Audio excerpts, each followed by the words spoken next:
A. Memahami artikel ilmiah menurut KBBI. Artikel berarti karya tulis lengkap, misalnya laporan berita atau esai dalam majalah, surat kabar, dan sebagainya. Ilmiah berarti memenuhi syarat atau kaidah. Ilmiah pengetahuan ataupun populer berarti mudah dipahami banyak orang. Berdasarkan pengertian tersebut, artikel ilmiah populer diartikan sebagai karya tulis yang mengandung ilmu pengetahuan dan tulis dengan bahasa Indonesia yang ringan serta mudah dipahami. 1.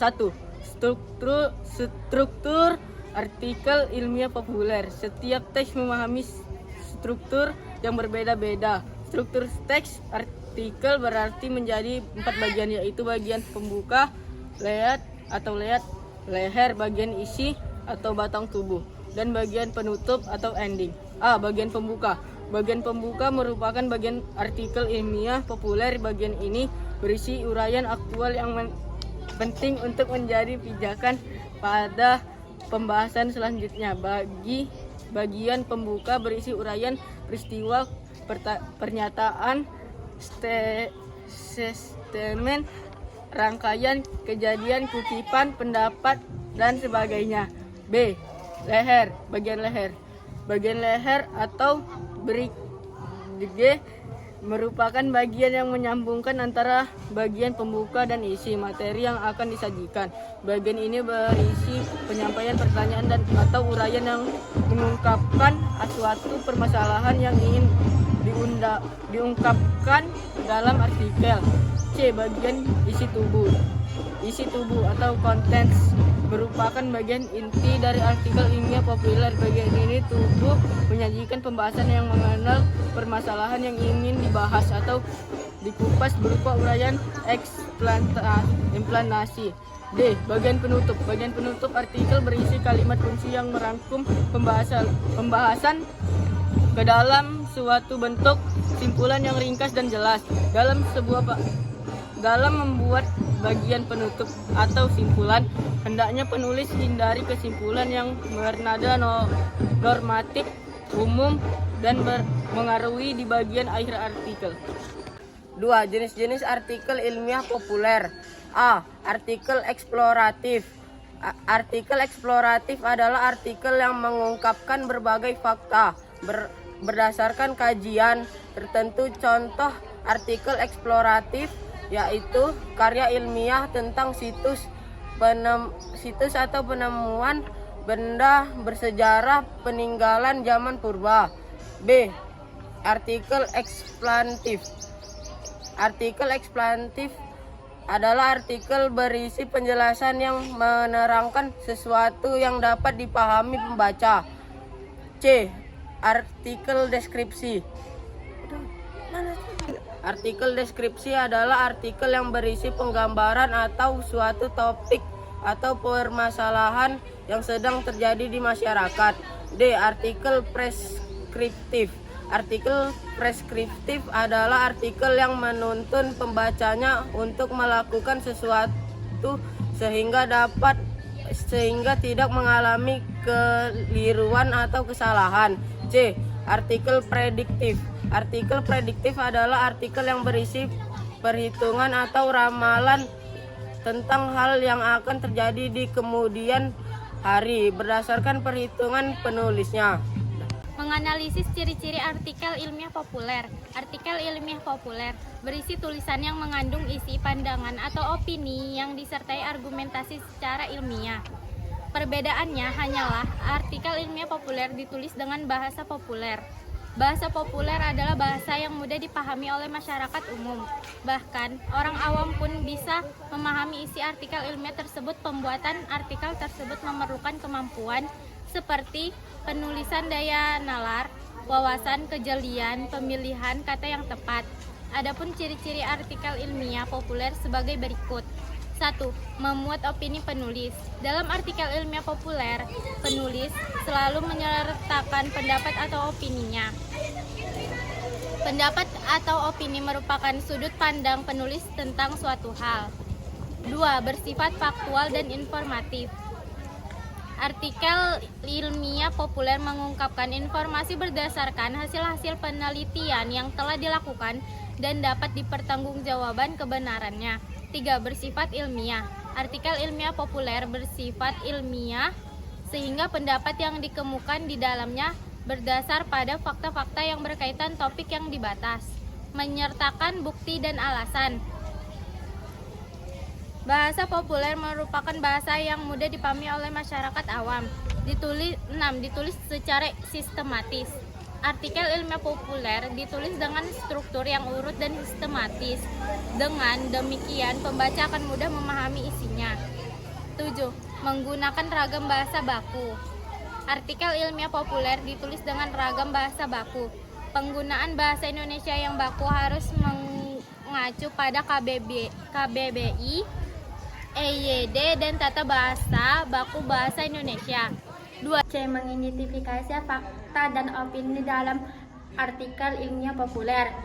Mengidentifikasi fakta dan opini dalam artikel dapat dilakukan dengan mencermati isi artikel tersebut. 1. Fakta. Fakta adalah hal, keadaan, atau peristiwa yang merupakan kenyataan atau sesuatu yang benar-benar ada atau terjadi secara umum. Fakta mempunyai ciri-ciri sebagai berikut. A. Berisi hal atau keadaan atau peristiwa dan kenyataan yang berbeda-beda. Ada. B. Dapat dibuktikan kebenarannya. C. Disertai data berupa angka, tanggal, nomor, foto, video, dan bukti pendukung lainnya. D. Informasi tetap dan tidak berubah-ubah. D. Mengumpulkan data dalam menulis artikel ilmiah populer. Menyusun teks artikel dan opini atau gagasan harus memperhatikan beberapa hal, seperti topik yang dibahas dan data dan fakta yang berhubungan dengan topik. Metode mengumpulkan data serta bahasa yang digunakan. Untuk menyusun suatu artikel ilmiah, kamu harus mengumpulkan data dan fakta terlebih dahulu. Mengumpulkan data dan fakta dapat dilakukan beberapa cara, diantaranya wawancara, kuesioner, dan membaca tulisan orang ini.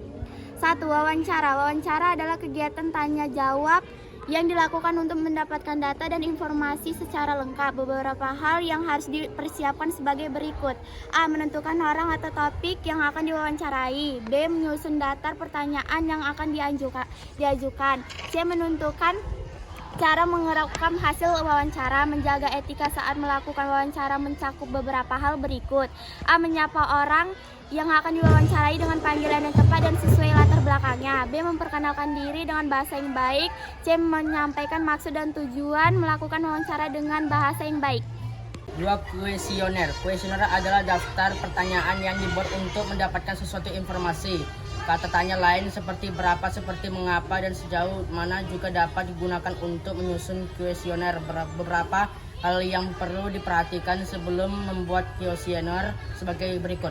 A. Menentukan orang atau pihak yang akan mengisi kuesioner. B. Menentukan daftar pertanyaan yang akan diajukan. 3.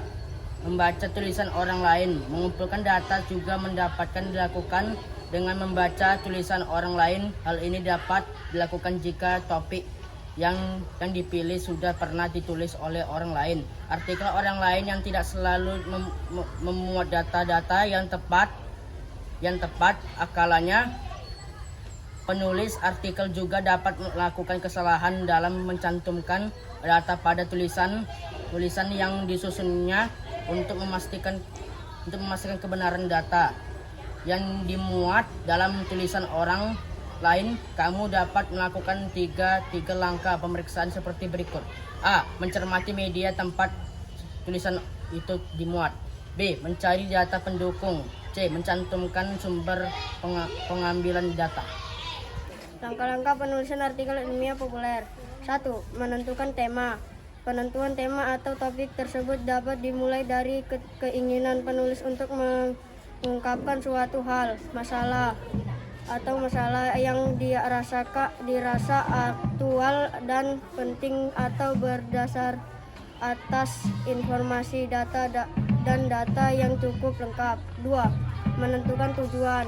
Agar dapat memperjelaskan memperjelas arah penulis dan tulisan menjadi tersistematis.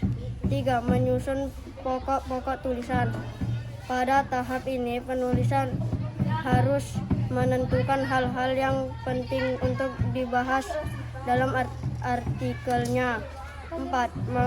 Mengumpulkan bahan tulisan merupakan data dan data fakta yang diperoleh dengan melakukan pengamatan, wawancara, atau membuat kuesioner. 5. Membuat karangan tulisan. Dari bahan-bahan yang sudah dikumpulkan, penulis membuat karangan tulisan. Kerangka tulisan dibuat sesuai struktur artikel ilmiah populer. 6. Mengembangkan karangan menjadi artikel. Karangan yang sudah dibuat dikembangkan menjadi sebuah tulisan yang utuh. 7. Menyuntik artikel. Penyuntikan bertujuan memperbaiki kesalahan pada artikel. Kesalahan tersebut bisa berupa isi artikel ataupun berkaitan tata tulisan dan kebahasaan. F. Membandingkan kalimat perbandingan analogi, sinonim, dan antonim. 1. Kalimat perbandingan dan analogi. Tujuannya adalah membandingkan antar hal dengan membuat perbandingan. Pembaca akan lebih mudah membayangkan suatu hal, keadaan, atau suatu benda. A. Kalimat perbandingan. Kalimat perbandingan adalah kalimat yang bertujuan membandingkan dua hal yang mempunyai kesamaan bentuk dan sifat secara langsung. Kata yang sering digunakan misalnya daripada, seperti, selaras, dibandingkan, dan sementara. B. Kalimat analogi. Kalimat analogi adalah kalimat yang bertujuan membandingkan dua hal yang mempunyai kesamaan bentuk dengan cara kiasan atau perbandingan tidak langsung. Kata yang sering digunakan misalnya bak, bagai, umpama, seumpama, dan laksana. 2. Antonim dan sinonim. Antonim diartikan sebagai pertentangan atau kebalikan makna. Sementara sinonim merupakan persamaan kata. A. Antonim. Antonim atau lawan kata adalah hubungan di antara dua kata yang menyatakan makna pertentangan. Antonim bersifat kontras atau berbeda di antara kata yang dengan kata lainnya. B. Sinonim.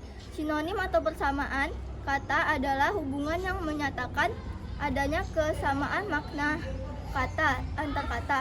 Hubungan kata yang bersinonim bersifat dua arah.